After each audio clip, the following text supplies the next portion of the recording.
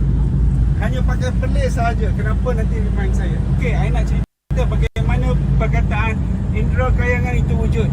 Okey, ceritanya di situ bermulanya Kota Kayang. Ini ada sembang kiri, sebelah kiri. Perlis mempunyai istana yang pertama dipanggil Istana Kota Kayang.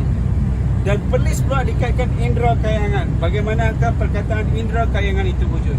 Wujudlah kepada satu cerita. Yang memerintah di Istana Kota Kayang. Naik ke bukit berhampiran di waktu kala malam, melihat pemandangan langit yang indah, cantik dan juga permai. Bergemerlapan bintang-bintang dan cahaya-cahaya bulan di langit yang cantik dan juga indah. Maka tuanku berkatalah, aku namakan negeri ini Perlis Indra, pancaran-pancaran bintang Indera Kayangan.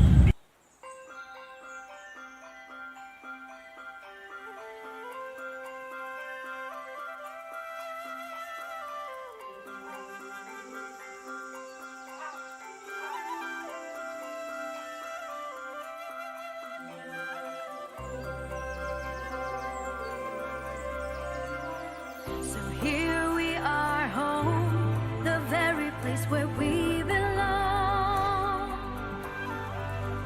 And now the moment has come, the starting of a brighter, brand new dawn. Rediscovering our land and the special places that we love. Take me back to your embrace.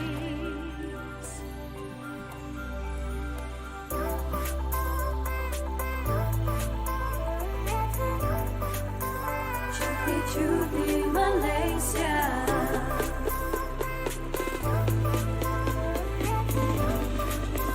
𝗘𝗲𝗆𝗆𝗆 Malaysia.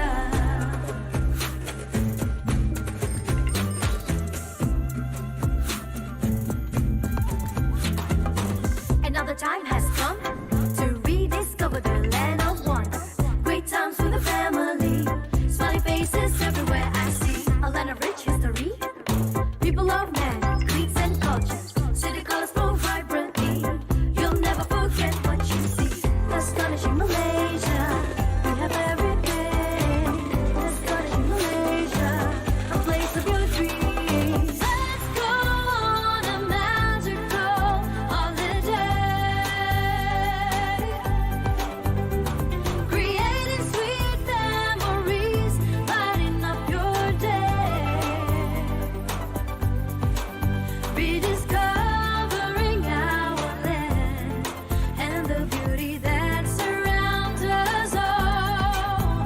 Times we'll cherish forever.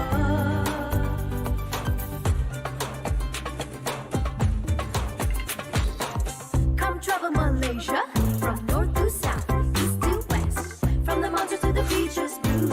Fall in love with everything you do. Astonishing Malaysia, we have everything. Astonishing Malaysia, a place of your dreams. Let's go on a magical holiday, creating sweet memories, lighting up your day, rediscovering our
Cuti Malaysia.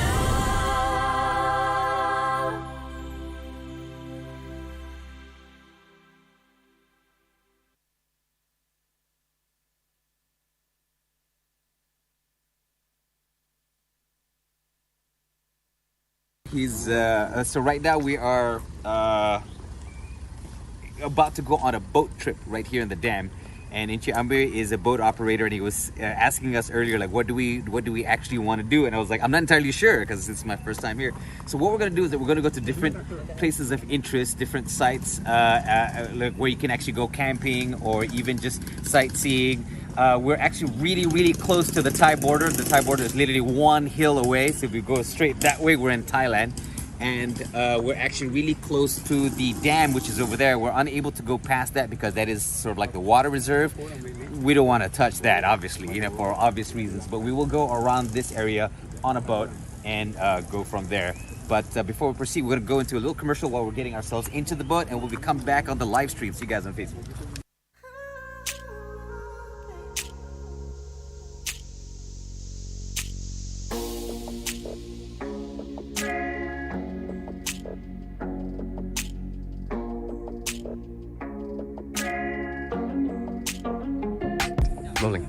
And of course, before we started our broadcast, I'm recording this because while we're waiting for Encik Hairul to set up the boat for us and for us to start the live stream, the boatman actually told me that this specific tree and another one, but mostly this tree, is called the Lonely Tree. And the reason why is because right now the tide is kind of low, but when the tide comes up, right, it goes all the way down and even covers a little bit of this swing set right here.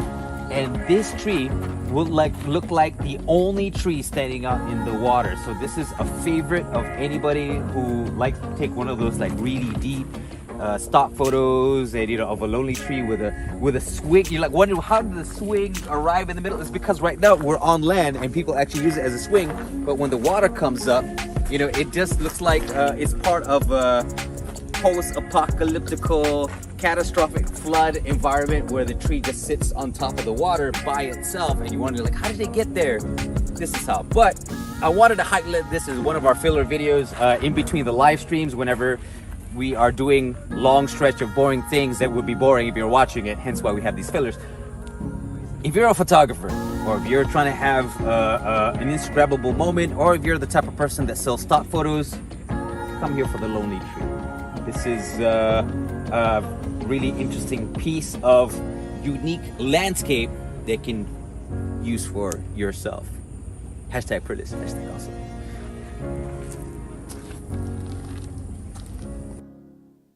Kawan kami memang dulu kawasan perkampungan.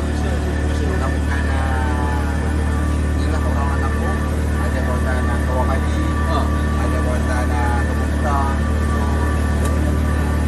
Dia tahun 1985 dia pindah yang So itulah tadi aktiviti apa yang kita nak buat. Kita nak memancing ke apa. Oh dah kita lebih kepada kita nak dokumen apa yang ada. Dan sekarang saya tahu lah kalau nak memancing kat mana, kalau nak latih. Okey, faham. Sorry, are we live? Oh, okay. So welcome everybody on Facebook. I was just talking to Encik Amir. We've already suited up and got our vests and we're inside the boat. So once again, I forgot to mention we're at the Dataran Empangan 𝗕𝗲𝗆. And Encik Amir was also saying the reason why earlier before we started the broadcast that he was asking what activity I wanted to do. So believe it or not, a lot of the SEA Games. So basically, a lot of the athletes from the MSN, which is the Malaysia Sukan Negara. So what they would do is that when they're training for regional tournaments, they would actually come here or the open sea. The basically canoe racing or any form of sailing would use these open waters to train. They also have the recreational club community, which is the community of 𝗘𝗍𝗆𝗃, which would also be part of a fishing community. So you can actually come here, and those are some of the activities that you can do aside from camping and sightseeing within these calm waters. And of course, I also said that if anybody wants to book Encik Amir's services, you can contact me right here, 011330868889. Not promoting just helping the local hardworking folks here as well. You know, and Encik was saying a lot of the people who are operating the boats, you know, they're just the your normal working class, orang kampung, the people from the villages. You know, nothing too special. But the caveat is during school holidays, you do get more than 5,000 people coming here to sightsee. You know, because it is a tourist spot, especially for around the area. But for you, you know, if you're coming here outside of school holidays, think about it. You know, you would have easy access to some of the boats here. You can plan out your trip or anything that you want to do. So this is a shout out to everybody already at home watching this on live stream. As you can see right here, we're coming out into the middle of the dam here. So it's pretty much really calm, clear waters. So dekat sini ada banyak ikan.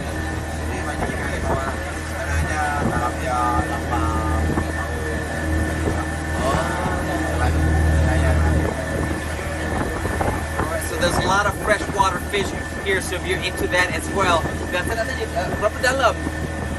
Ini boleh kasih tu kan? Kasih kan? Pangan, sorry, pangan. Kalau kedalaman dia, kalau kita pada sana titik, pada ujung sana, dibawa ke sini dalam.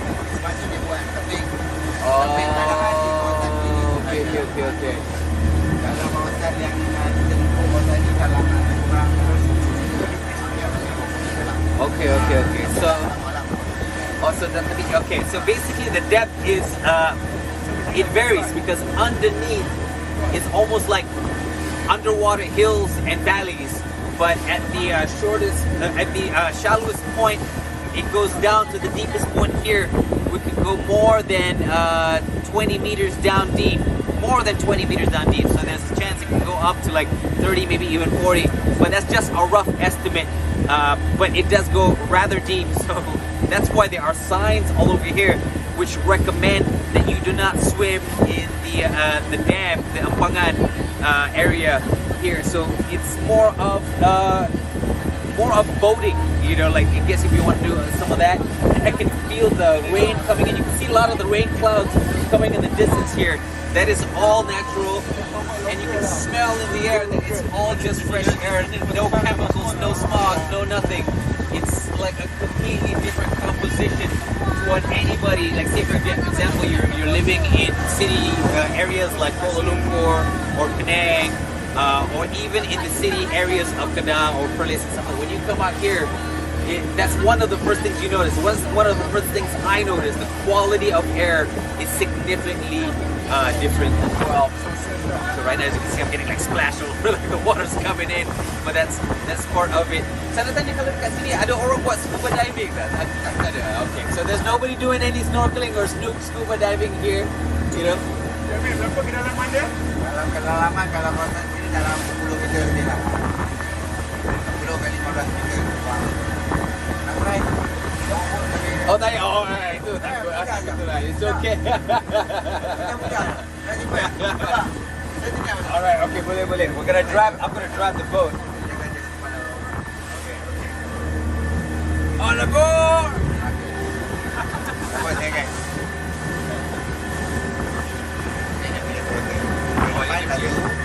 Oh, okay. So ni kira laju slow down sikit. Agak senang. Kat sana ada apa? Tempat. Itu kawasan daratan lah. Tapi masih lagi kawasan pangan.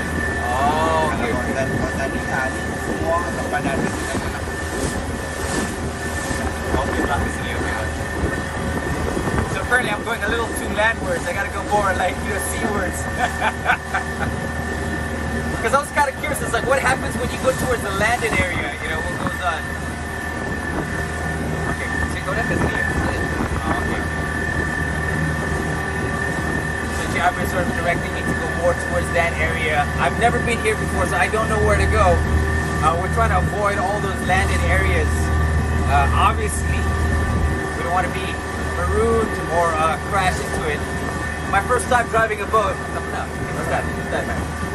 Kalau dalam tasik okey. You rasa macam kereta tapi lain sikit tak? Feels like a car but a little bit different. Kalau di tasik ni tak ada anu. Cuma kalau ada buah-buah macam-macam ni dia ikut angin je. Kalau macam di laut, kalau tak ada angin pun dia ada anu dan ada anu. Dia lain. itulah bila dia susah. Cara pengenali ganggu tu lain. Okey. Itulah Encik Ahmed ni dia confident lah. Tak apa abang dia bayang sesuatu okey dia punya air semua kalau dekat. So apparently if this was out in the open ocean, he wouldn't be so confident letting me drive because you have to like handle the ship a little bit more due to rough waters. But because this is an enclosed water ecosystem, the water is a bit calmer. It's almost like driving on a slow open road. And it feels like it. It feels like I'm driving on a long open road and we're just heading straight wherever we're heading. That is. Yeah, I'm still not entirely sure what's over there. Itu apa tu bangunan tu Yang tu rumah pam. Rumah pam. Rumah pam. Rumah pam tu di belakang tu ada satu kolam tadahan. Dia kolam tadahan tu dia buat untuk ikatan air dalam. Dia pump air ke dalam ke atau pump air? Dia pump air daripada luar. Kalau air di sini di bawah paras kurang di bawah paras, dia akan pump masuk. Tapi pump tu automatik lah. Kalau air melebihi, dia akan bawa terus ke tepi laut. Dia ada satu sungai dia dibuat untuk tambatan banjir, untuk elakkan banjir. Dia boleh tak? Dia panggil tambatan banjir yang sungai itu terus buang air ke laut. So there's a yellow building over there. I don't know if you can see with the camera, but it's a pump house. A little bit off into the distance there. So what happens is that if the dam here in the water is a little too much, it would actually pump water into the ocean. If it's too low, it would actually pump water from the ocean or other sources back into here to keep a certain level. So it is actually to make sure that dam is always at a certain level for various purposes. But it is one of the more interesting buildings here. I thought it was like a school or some sort of landmark. No, it's the pump house. It's an entire building operating through a range of pumps.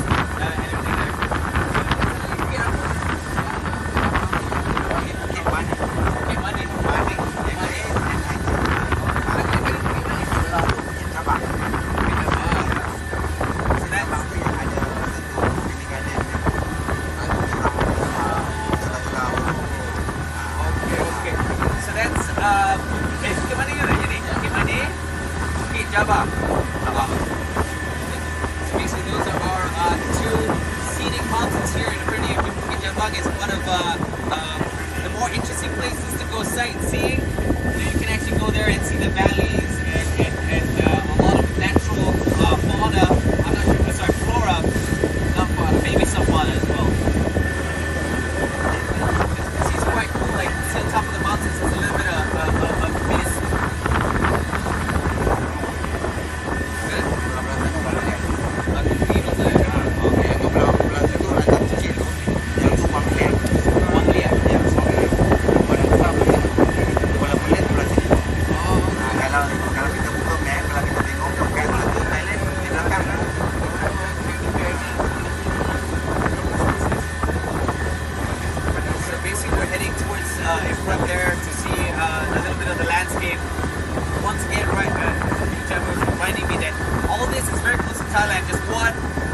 One hill ridge, this hill ridge right here is yeah.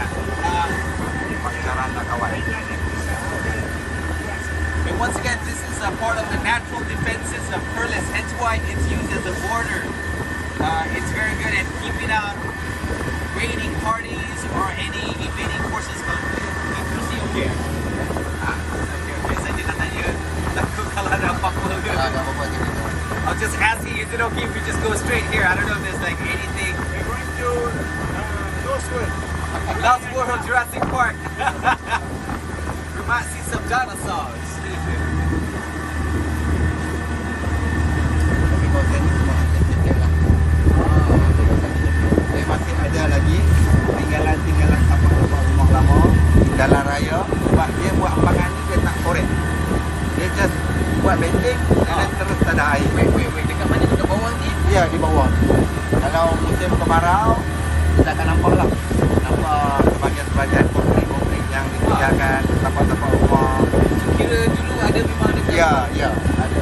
Dan tahun 2016, kawasan dia kat tu, 2016 kemarau panjang di Perlis. Kawasan-kawasan atas semua boleh guna balik. Jalan raya boleh guna balik. Kawasan dia. Okay.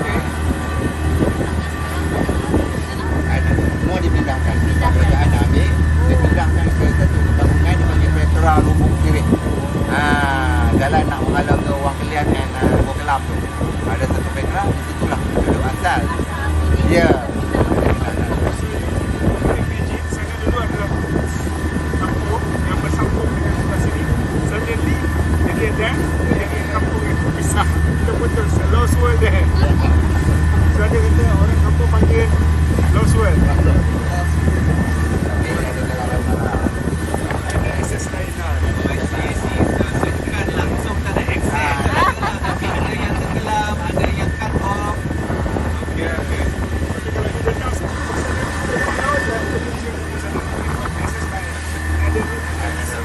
So the funny thing that we were talking about, right, is that like there are some roadworks, highways, and even entire villages, residence area that is either under the water or cut off in different places when the dam actually had risen to. I mean, they were evacuated; nobody was there. So it's just kind of funny because some of these places, Hairul was actually joking that it's kind of like the lost world, you know, because they're cut off. I mean, there are other highways around, and we were just joking, but that's why some here you can see like pieces of roads, highways, infrastructure, even houses in itself, either there or under the water in itself, remnants of an area that used to be occupied, but now it is part of this water system that supplies water to the state. Okay, so now we're switching over to Encik. So we're about to, I don't know if we're about to dock, but you said that we can actually, okay, so we're gonna go sit in front of the boat here.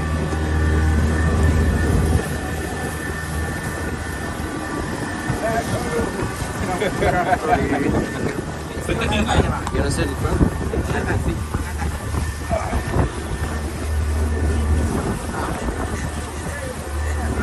So nothing makes you feel like a boatsman, like sitting in the head of a boat.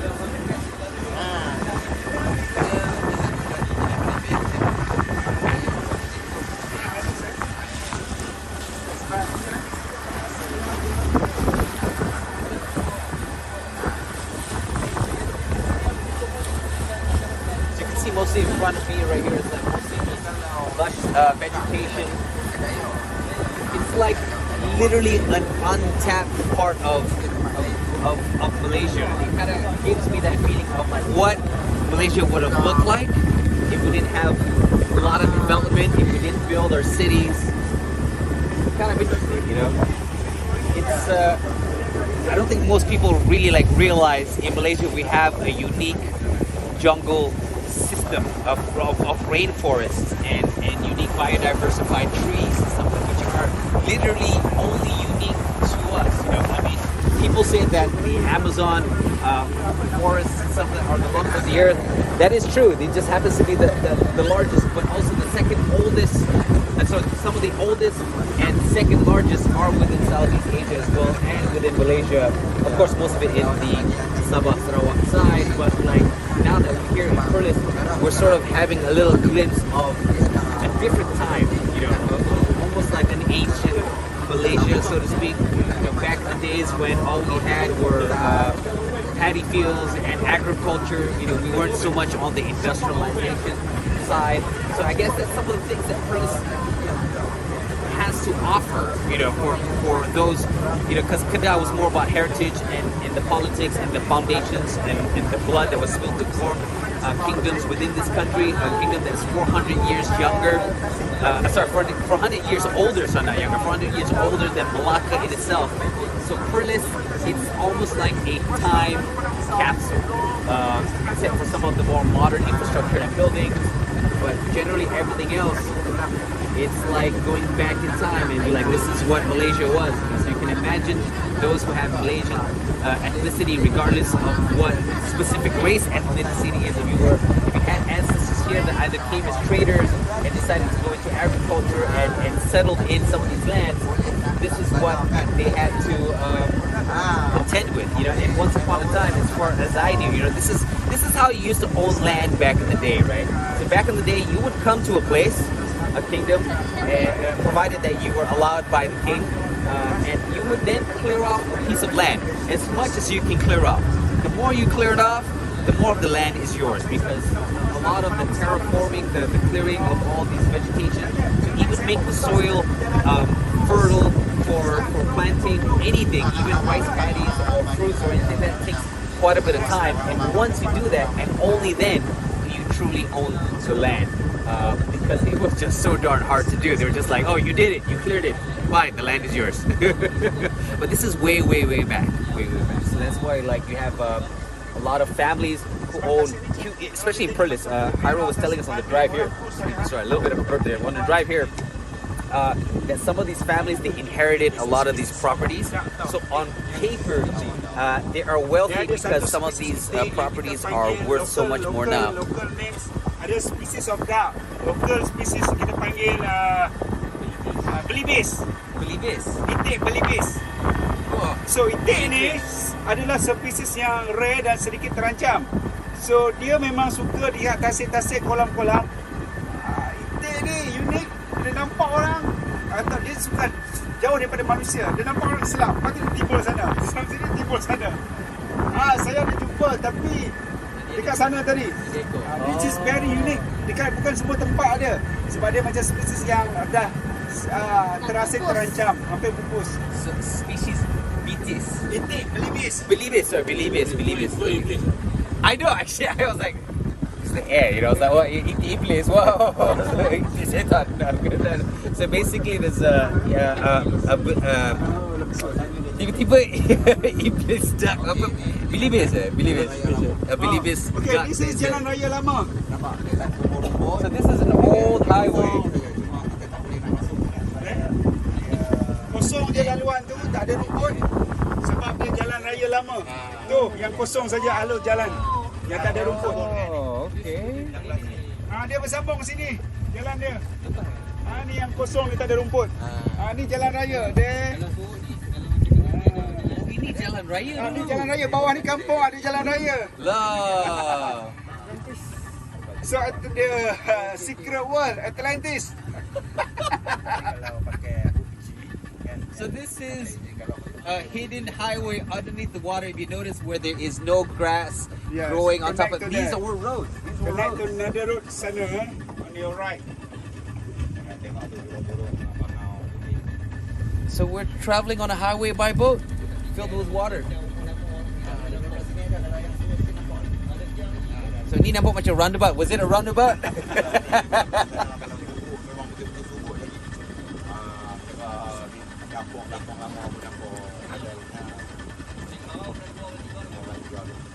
So kita betul-betul berdiri di atas tapak kampung lama, perumahan, ada residential area sini, kampung-kampung lama yang telah dipindahkan, tetapi di sini ada highway ataupun jalan raya dan juga tapak-tapak rumah yang lama. So kalau you go in and scuba dive, you boleh nampak. You boleh jumpa tiang-tiang rumah. Lah. Musim kemarau, bila air turun boleh nampak. So kita berlayar di atas dunia yang lain. Di bawah. So whole hidden world underneath us right now. It used to be a whole entire village. Kampung Lama, is it? You call it Kampung Lama, Kampung Timah bang. Dia banyak kampung. Banyak kampung. Dia ada banyak kampung. So more than one kampung. Ya, dia bukan satu kampung. Dia banyak kampung lah. 80-an punya kampung, sana sikit, sini sikit. Oh, 80-an. Ya. 85 dia start pindah kampung hidup. 1985. So dia orang pindah ke mana? Dia pindah ke Petra Lubuk Sirit. Petra. Burung dia baru menyelam seekor. Kita tengok mana timbul. Ada. The 𝗵𝗵𝗆𝗆𝗍𝗆 duck. An endangered duck species unique to this area. I saw one where it dives into the water and it goes deep down and then just comes out in another area. So this whole area was a villages, multiple villages, and they were relocated in the 80s. Kalau memancing pun ada juga orang dia. Ini ada sewa mancing.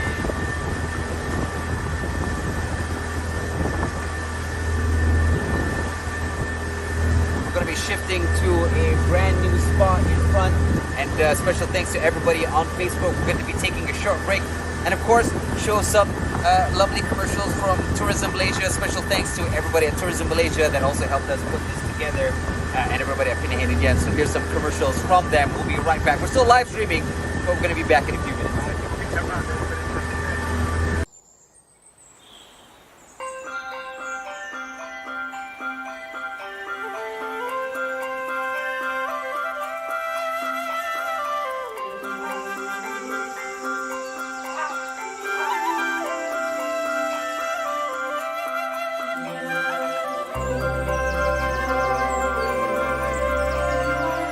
So here we are home, the very place where we belong.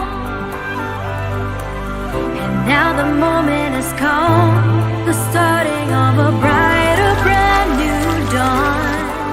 Rediscovering our land and the special places that we love. Take me back to your embrace.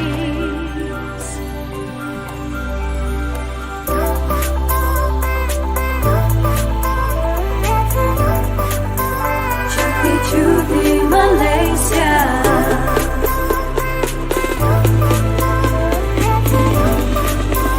𝗕𝗲𝗆𝗆 Malaysia.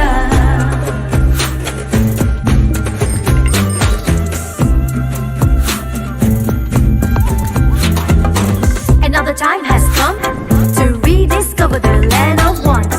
Great times with the family, smiling faces everywhere I see. A land of rich history, people of man, creeds and cultures. City colors grow vibrantly, you'll never forget what you see. Astonishing Malaysia, we have everything.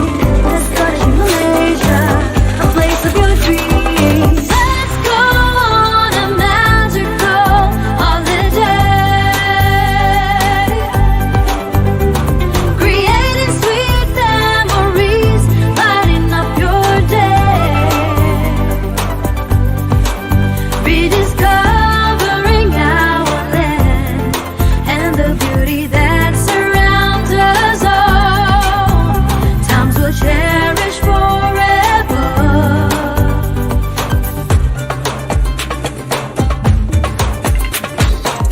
Come travel Malaysia, from north to south, east to west, from the mountains to the beaches blue. Fall in love with everything you do. Astonishing Malaysia, we have everything. Astonishing Malaysia, a place of your dreams. Let's go on a magical holiday, creating sweet memories, lighting up your day, rediscovering our land and the beauty that surrounds us all. Sounds we'll cherish forever.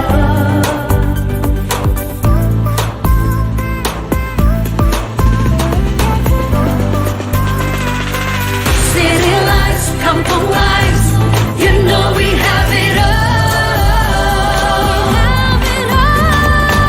Sandy beaches, sun-kissed skies forevermore. Rediscovering our land and the beauty that surrounds us all. Times to cherish forever.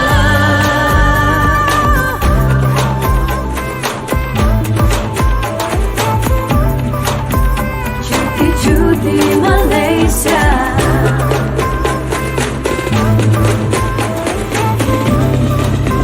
𝗕𝗲𝗆𝗆 Malaysia.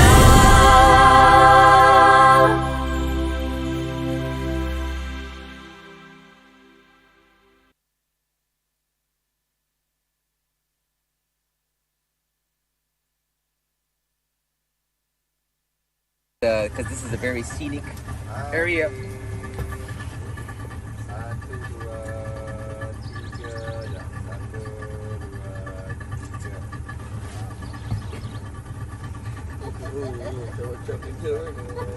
It's kind of funny because everybody on Facebook now is actually part of the selfie.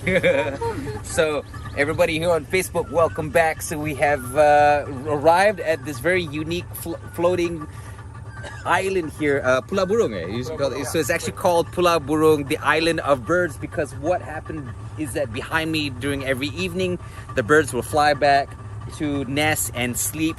This is the reason why we're taking photos, because this is one of the most photogenic, Instagrammable areas for you. So basically, if you're a photographer and you want those unique landscapes, look at this. This is all just vegetation that's floating on top of the water. Of course, you got some bees, birds and bees, of course, hanging out here. But one of the most interesting things is we were saying that some of the trees here are actually land-based trees, but because they were so tall, they actually survived and were continued to grow above the water. So these trees, their roots are actually all the way down underneath. So everybody at home, if you're feeling like you're looking for one of those Instagrammable moments, this is it. This is an Instagrammable landscape that you can't find anywhere else.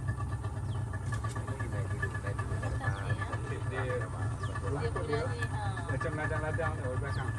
Nampak hijau. Macam ladang-ladang dalam telefon je. Floating. Last. Macam lek kan. Macam apa? Dia tanam kan. Dia bila dekat duduk masuk. Dah tak pokok. And of course, not to waste anybody's time watching at home, we actually have some footages from another location that we discovered within Perlis as well. So don't go away, guys. We're just going to show that, and we'll be back with more as we're live streaming and floating around this lovely body of water. Special arrangement made by 𝗘𝗃𝗍𝗶𝗃𝗍 𝗕𝗲𝗆𝗍𝗆. Okay? Can I get? Call them for any boating trips. You definitely want to do this. Back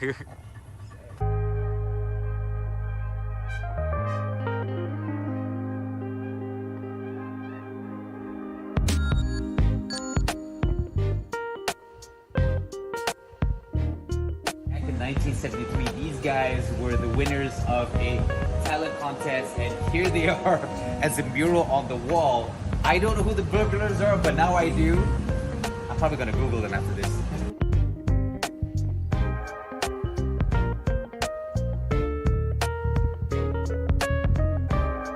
So I am literally standing on Snakes and Ladders, one of the board games I played as I was a kid. This is all on 𝗘𝗃𝗍𝗃 Street. Is the 𝗘𝗃𝗍 Street Art 2.0.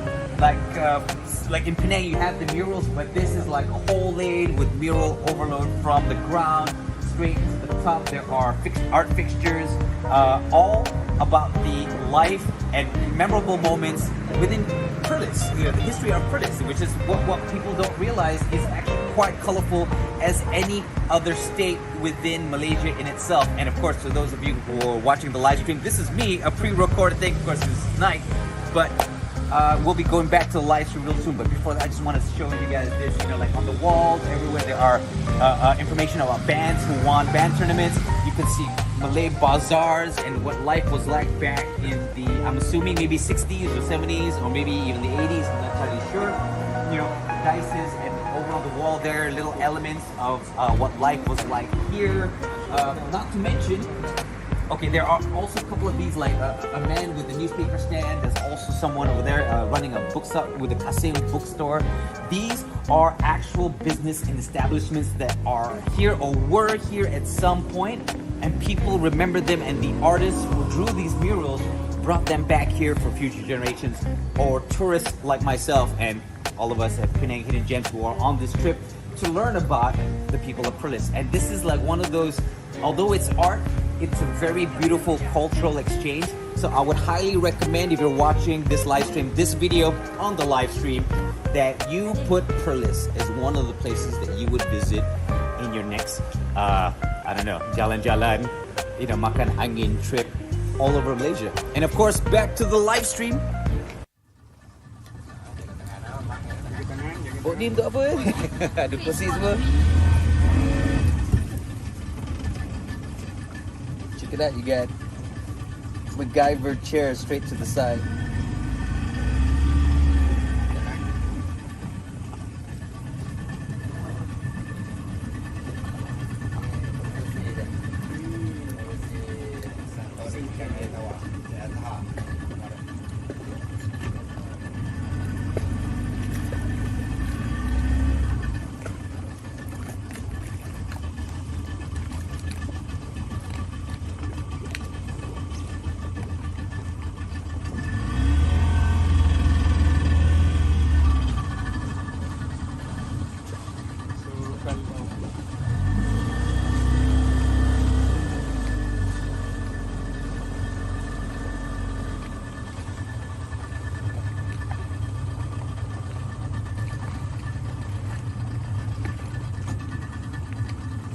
belakang Mak.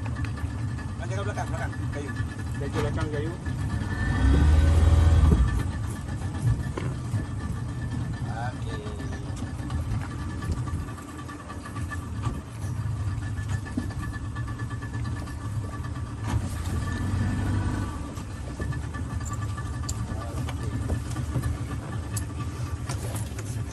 Okey. Okay, baik.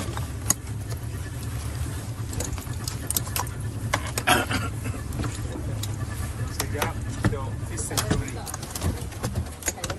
Boleh je. One of the top.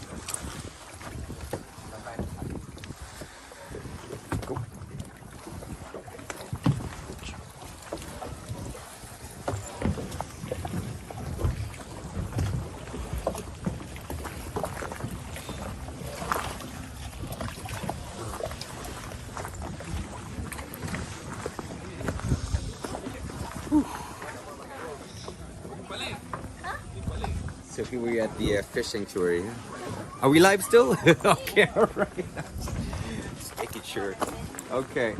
So thanks to everybody. I haven't checked the live chat in a while, but if you are chatting, thanks for being here and helping us with the engagement of the social media posts. That is the live stream. So we're here at the fish sanctuary, just checking out some of the activities that you can. It's sini ya? Through here? Okay. Just gotta make sure. So it's, oh, there you go. There's the fishes. Not sure exactly what you feed them, but I'm guessing fish food maybe even a little bit of bread, but it looks like everybody's feeding some sort of, oh yeah, fish pellets. The ones that you feed your fish in the aquarium. Oh sure, why not? Why not? All right. Let's feed the fish.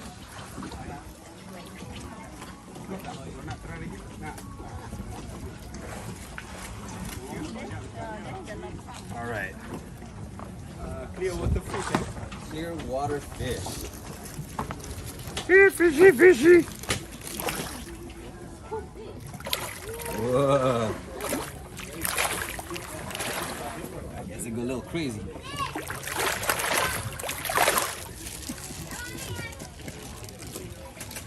This is actually very therapeutic. You almost feel kind of zen feeding this fish.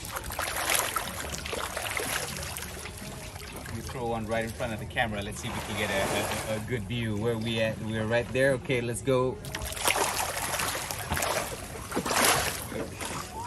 My aim slightly askew.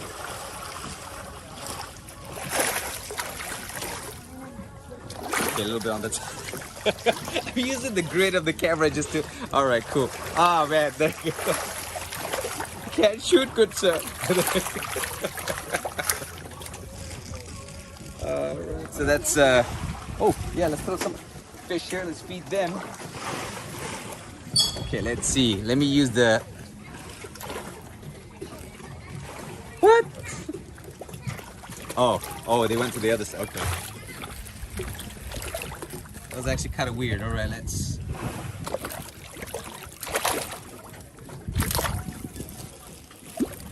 Oh, maybe these guys are more on the other side. Okay, I got you. Okay, let's. We're gonna have to try to go. There we go. That's where they are. Okay, they're right there in the center, in the middle. It's almost like targeting practice.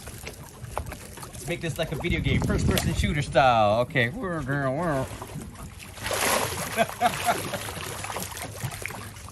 Oh, actually, there's a lot more fish on the other side. Look at that. It's like a whole school of them. All right, fishies. Whee!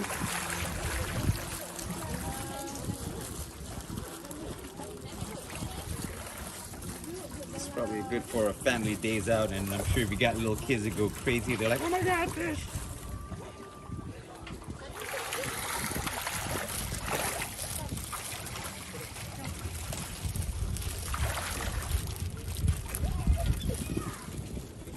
I wonder how do people know these fish are overfed?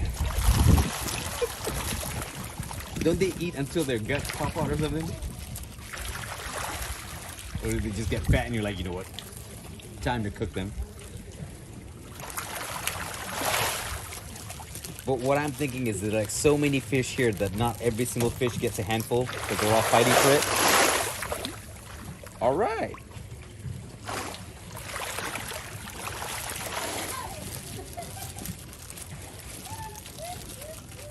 Okay, all right. Good fish, good fish. No.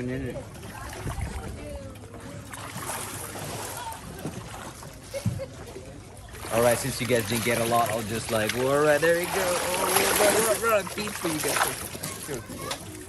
I am a merciful fish feeder.